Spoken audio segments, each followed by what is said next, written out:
University. My responsibility was project leader or the senior project engineer.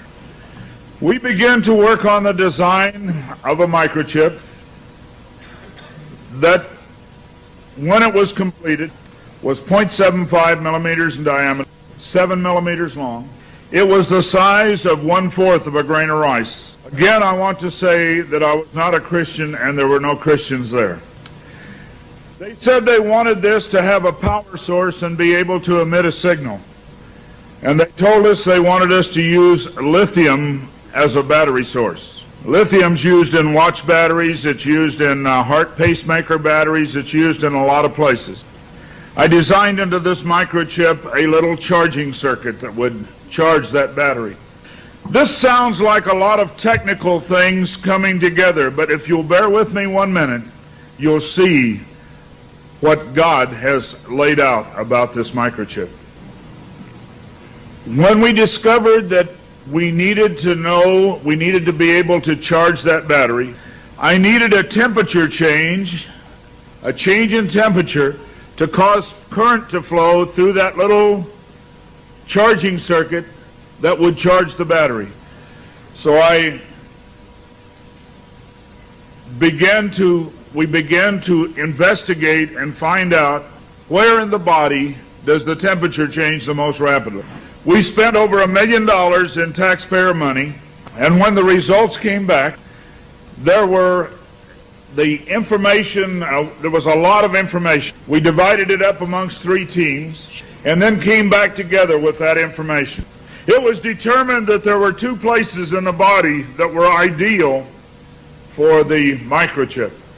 One was just below the hairline on the forehead. Every mother checks their child's temperature right here.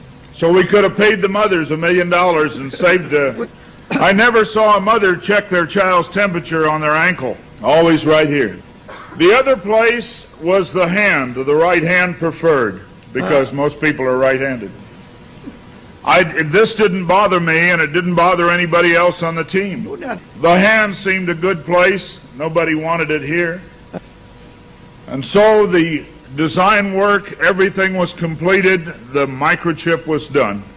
You're seeing it now on some of the Discovery Channel presentations. There are people who have received it already. It is real. It's not something that's coming way down the road. They gave me a Bible. They told me not to read the book of Revelation. They said the book of Revelation is too hard to understand. So I waited, and I didn't read the book of Revelation for quite some time. Then one day I came to Revelation 13, verse 16. And he caused us all, both small and great, rich and poor, free and bond, to receive a mark in their right hand or in their forehead. I didn't like what I saw.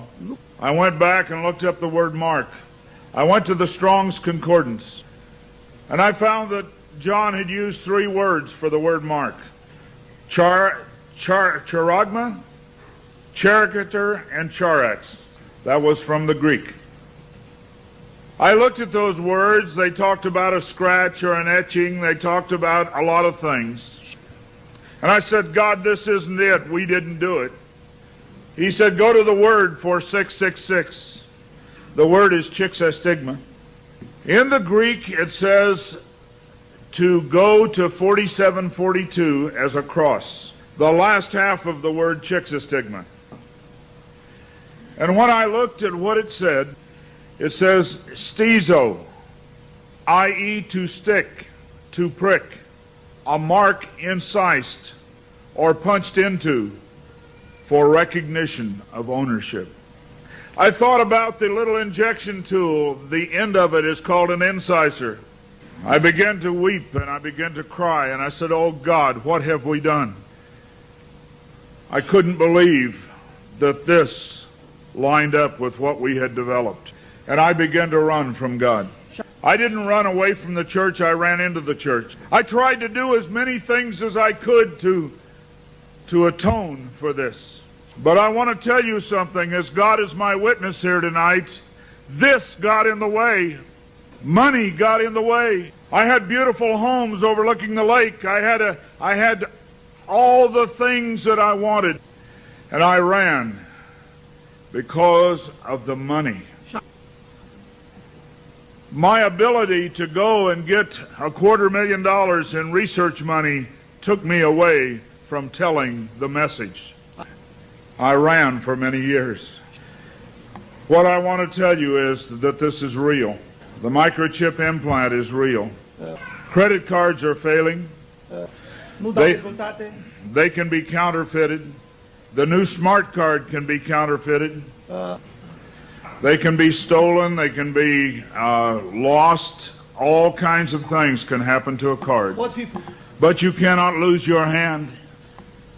Very quickly they're going to move to this being in the hand. And I tell you, as a Christian, you cannot take this. No matter what anybody says, God's Word says you cannot take it.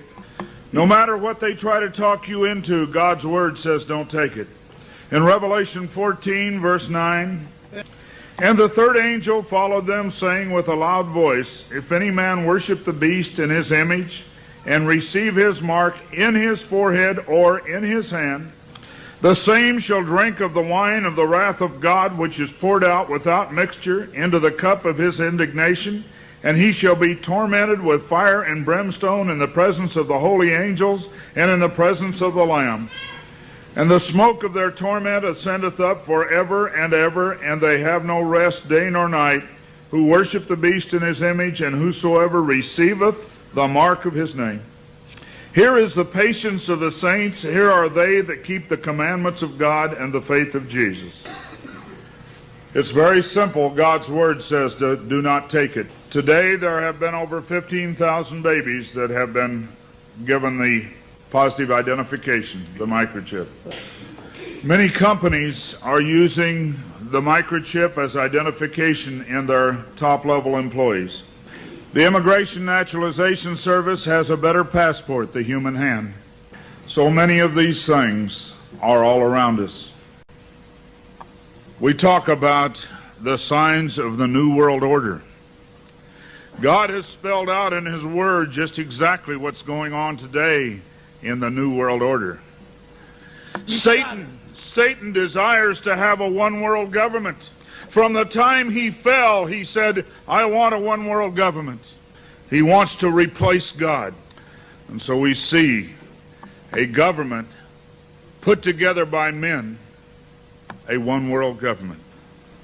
The signs of the times are all around us.